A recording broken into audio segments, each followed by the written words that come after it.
coming up with that right slice of ICP and then writing that, understanding the relevance and writing the messaging for it. Don't trust Zoom info. With my first answer. How many times have I pulled data? We had a great example of it today. We were targeting, one of my team was saying to me, look, we just pulled a load of data. We did a load of outreach on it. And one of the sort of MQLs, the warmer leads that came back, we looked at it and we're targeting sort of tier 1, upper tier 2 type retail. And one of the target accounts was a small sort of 5-shop bakery of some kind. And as far as Zoom Info were concerned, this is a tier 1 retailer. So I would say don't trust the computers or the AI quite on alone. I think you have to sit there, really look at that data now. When you're doing that sort of target customer analysis, I mean, we start right back with who have you sold to already? What's referenceable in that?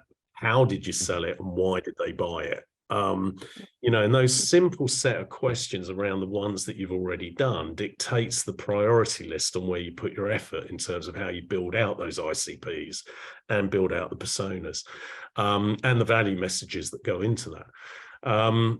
So I think that's probably the first phase it's not always possible because we're often employed to go into new sectors while their own internal teams focus on the things that they know already. And when it's a new sector, it's a little bit more sort of, wet finger in the air kind of guesswork.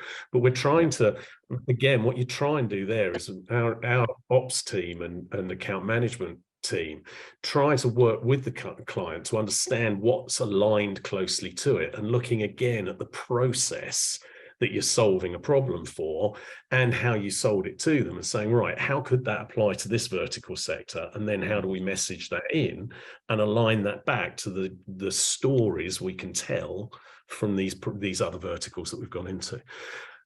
So that tends to be the first thing we do. Second thing is then aligning the data. And I think at the moment, if we're being, you mentioned earlier, because decision process is going out, we need twice as much pipeline for the same number of closures.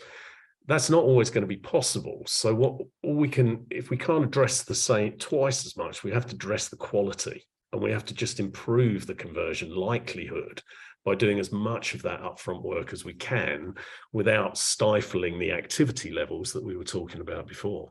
And if we can get that balance right, that's good. But that really is only getting out there and trying it and getting those balances. And we're like you guys, we measure everything, every touch point, it's much to the consternation of my team, I'm sure, because they probably feel it's a bit big brother, but it's not actually designed to look at them. It's designed to understand which dials we have to turn to get the end result, because if we don't get an end result for a client, we don't keep a client. So it's as simple as that, really.